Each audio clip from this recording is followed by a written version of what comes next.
Hey, so you'll probably see, I'm going to try to do a little bit more on Instagram stories, a little bit of Q&A, try to get some topics generated for what we'll be talking about here and then in the future on Sage Spot. One of the things that I got asked recently was talk more about flexibility. So really open-ended, that means I can get to say whatever I want. Many years ago, I did a talk on really what was mobility. I think the topic was cracking the code of mobility or something like that. And part of where we started with in that talk was using terms and setting definitions. So before I even say the terms, obviously flexibility will be one of them.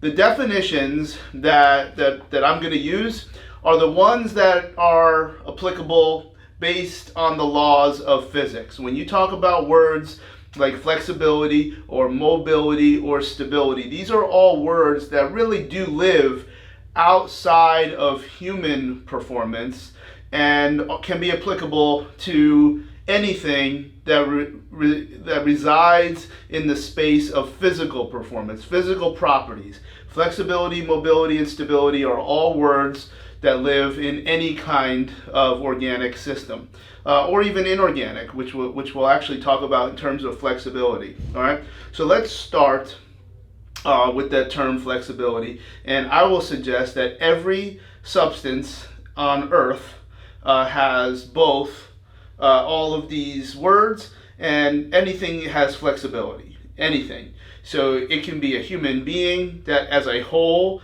but that requires a standard to communicate on is this individual flexible or not. Well, flexibility when it comes to a human requires some kind of standard, but by definition, flexibility is simply contextually related under what kind of environment can this substance change its shape.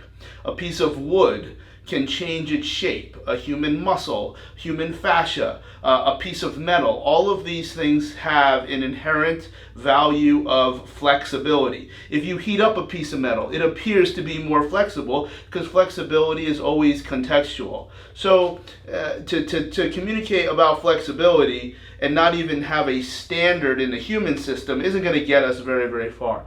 But anything can be flexible. You could have low flexibility, you put a standard. You could have good or high flexibility, you put a standard. But every substance on Earth has a degree of flexibility. It might change under different circumstances, like we said, but everything is flexible. Part of the standard that at least we use in physical medicine that is very, very similar is range of motion. Range of motion, though, is a standard, a very, very standardized scope of measuring a joint, which can be mitigated by tons of things. It can be mitigated by pain. It can be mitigated by strength. It can be mitigated by different forms of tissue quality.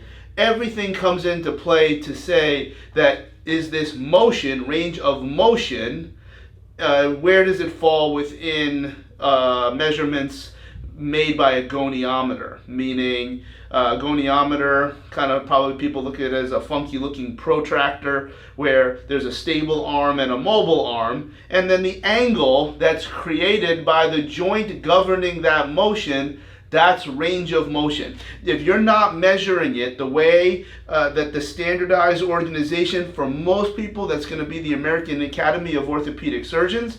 There might be other standards, but let's say you can still use a goniometer and measure range of motion, but it probably could and would be different than if you measured in a different position if a different organization has a standard. Example, measuring glenohumeral joint flexion. And you put the stable arm on the side of the body, down the flank, and you use the mobile arm based on the humerus. The fulcrum, the center of the goniometer goes at wherever you think is the center of the joint. And typically, the accepted range of motion measurement for glenohumeral flexion is done in the sitting position, not the supine position. It doesn't mean that there's anything wrong with measuring motion in the supine position, but now if people are not communicating where the position is, but what else changes in the position? So range of motion gets really, really soggy. It's like English from all across the country, where sometimes people from Maine can't always understand what people in southern Texas are saying, even though they're both still talking English. So range of motion is an attempt to standardize communication, but it's not even practical at times, especially when you then start to add in the differences between active and passive range of motion. So flexibility, anything on earth is flexible. Range of motion, it probably needs to be measured one way and communicated in a very, very even and standard fashion. In my opinion, the better words to communicate about what I think somebody is asking about when it comes to flexibility is mobility and stability. And now, mobility and stability, again, no ability to communicate without a standard.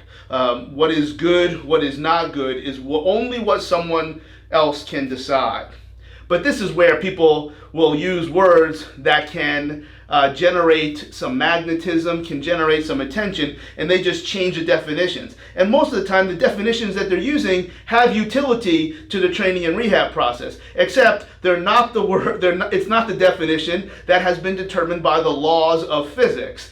I'm not sure any of us get the opportunity to agree or disagree with the laws of physics. They are exactly what they are, and in the laws of physics, mobility has a definition. Stability has a definition, and it may not always pertain to the human systems, okay? So mobility is when a system is uninfluenced, meaning for us, there is no motor control, there is no strength.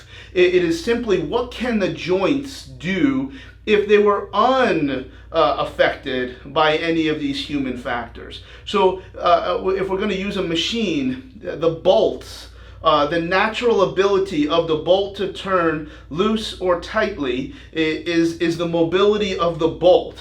It doesn't comment on why, if it's too tight. We don't know why. We don't know if we're just not strong enough to move it. We don't know if the bearings are stripped. We have no idea. We just know that the mobility is unacceptable for it to be able to open. The same thing with joints. Joint mobility is neither flexibility nor range of motion. Mobility is simply what can the joints do without the nervous system's impact? What is the current snapshot of the quality of all things related to the joint, and can they move? Now, once you evaluate if mobility is unacceptable, then it might be the joint. It could be the capsule. It could be the single joint muscles. It can be the double joint muscles. It could be fascia. Whatever techniques that you look to utilize, then you just remeasure the joint however you see fit. Now, how do we know what's good mobility? Can the joint get into the position that you want in your training or rehab? Because if the joint can't get into position under any circumstances, at best, you're going to have a mitigated response. At worst, you'll hurt the person. So mobility is crucial, and you must start with mobility before you get to the next step of motion that we are describing, which is stability. Stability is very simple: control in the presence of change. Can you control under some circumstance? Doesn't even mean it's a good idea to control. Sometimes you can control by jamming joints together. Sometimes you can control by tensioning capsules or two joint tendons. So now there is an inherent control of maintaining that joint in place. We can arch really, really hard and throw your neck back when you squat. Maybe you can get more wheels on the bar and 3 white lights. That is clearly a form of stability, and one that will likely have undesirable effects down the road. You have a significantly high performance effect. That's a whole nother story on where I think the top end of your training or performance can go. But the bottom line is using strategies that are muscular, using strategies that are centrated, probably have a much more desirable long-term response, probably have a bigger upside for performance, but they're no more or less stable than where you're jamming joints together and tensioning capsules. So you can only be stable, though, within the motion that you have. So this is where we would probably be ideal to don't look at the joints first. Number one, if you're looking at the joints first, pretty much every joint should be measured under the same circumstances, whether it's with or without gravity, active versus passive. You can't just do some lying down and some sitting. So that's why don't even bother. Look at basic movements, body weight, single repetition, so there's no fatigue that's confounding what you're seeing. There's no strength limitations or some kind of work capacity limitation to confound what you're seeing. And then if they can do what you want to do and those joint angles relate to your training, you don't have a mobility or a flexibility problem. You might have a stability problem when you add more weight, but we're eliminating these basic fundamental movement characteristics.